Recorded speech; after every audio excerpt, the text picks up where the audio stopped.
In Florida, a school district is facing a federal lawsuit over its decision to ban books from public school libraries. On Wednesday, the free speech group PEN America, along with Penguin Random House, several authors, and a group of parents, filed a lawsuit against the Escambia County School District over what they say are First Amendment violations. Since last year, the district and school board have banned or restricted more than a dozen books and are currently evaluating roughly 200 more. The problem, they say, is the, quote, explicit sexual content, graphic language, themes, vulgarity, and political pushes found in those books. One of those, quote, inappropriate books is And Tango Makes Three, a picture book based on the true story of two male penguins at the Central Park Zoo, Roy and Silo, who raised a chick together. Are you kidding me? Joining us now is the CEO of PEN America, Suzanne Nossel, and we thank you for coming on the show. Tell us about the suit and what you're hoping to accomplish with it.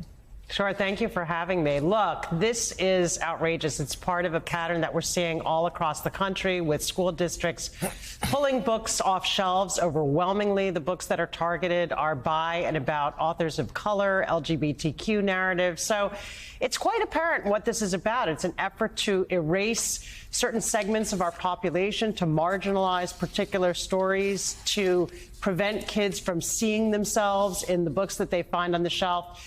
And, you know, here in the United States, the idea that books are dangerous, that ideas are so dangerous that we should pull them and hide them away from children, to me, it's unpatriotic, it's un-American. You know, we believe in free speech. We believe that the best answer to something you disagree with is more speech, to deliberate. So if you don't like these books, read something different, debate them. But to whisk them away, put them out of reach is unacceptable. So we're challenging that under the First Amendment and also the 14th Amendment. We're saying this is an affront to equality. If you're targeting specific authors and it has to do with race or sexual orientation, that's unacceptable constitutionally on both the First and the 14th Amendment fronts. So, first of all, you just wonder why they're not going after, for example, social media companies and Twitter or places where vulgarity thrives and hate speech, but we'll put that aside. And also, I want to ask you about the impact that these bans are having on teachers. It's hard enough to be a teacher or to be a school administrator or to be a librarian because now they're scared they're going to lose their jobs one wrong move. It's very intimidating, absolutely. And the way these laws work, you've got the Don't Say Gay law in Florida. They just passed this Don't Say They law, which is banning the discussion of pronouns in schools. And for teachers, they don't know where the tripwires are, what book might be on the shelf and get them into hot water, what some parent might complain about and say is pornographic. They're books that have barely a kiss that people are calling now pornography. They have nothing to do with the legal definition of pornography. So it's really a kind of terrifying movement in this country to suppress books and ideas, to put administrators and educators on notice that they may be disciplined or even fired if they fall afoul of these rules. I mean, is this the environment we want for our kids in public schools, schools that should be incubators of democracy and good citizenship? So we've really got to push back, and that's why in our lawsuit and the advocacy that we're doing across the country with partners, we're seeing parents who want to stand up. This is a parents' rights issue, but it's about the rights of the majority, not about, you know, in Escambia, where we're suing, it's one teacher, a single teacher has lodged most of these objections just summarily. I don't think she's read the books. There's no detailed analysis, and she has instigated so much of this, depriving tens of thousands of students of books that are now under review or have been banned. So, Suzanne, we're talking about one county in Florida here, Escambia County. But this goes well beyond Escambia County, as you pointed out earlier. And we're talking about an issue where they're banning books or potentially banning books in a country where too many grammar school students and certainly high school students as well can't decline an English sentence, noun, verb, object, period. Can't do it. Don't know what a modifier is, things like that. And the chart that we put up with the potential banning of books, including Slaughterhouse-Five, The Kite Runner, Water for Elephants, The Hate U Give. My question to you is, who are the judges? Who sits and looks at these books and says, no, we can't have that book on the shelf here in this high school library or grammar school library? Who does this? Well, that's one of the most egregious parts of what's going on in Escambia County, which is, believe it or not, they actually have a review panel that reads these books and makes a judgment about whether they belong on the shelves. But there's example after example that we cite in our complaint of cases where that panel says this book has value. This is something kids should be able to read. This is a story kids need to know about.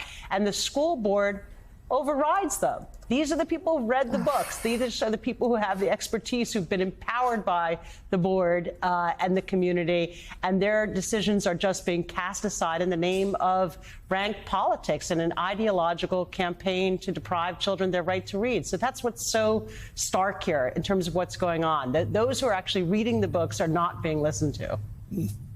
Suzanne, this is Gene Robinson. This is a question I've never asked before on Morning Joe, but how can we help?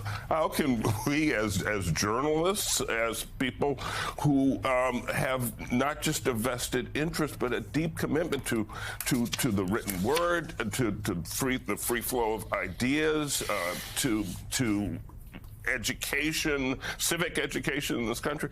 How can we help in what you're doing along with Penguin Random House? Well, thank you for asking. And look, I think this is a story that Americans need to hear about. They need to recognize this should be something above politics. The First Amendment is not a political issue in this country. It's something that cuts across whether you're Republican or Democrat. You believe in free speech. Americans overwhelmingly don't like book bans. They've been sort of sold on this notion that we've got to push back against what Ron DeSantis would call woke indoctrination. But in the name of doing that, he's running roughshod over our fundamental freedoms. I've spoken about it as trying to destroy free speech purportedly in the name of trying to save it. It doesn't make sense. And we've got to call out these tactics for what they are.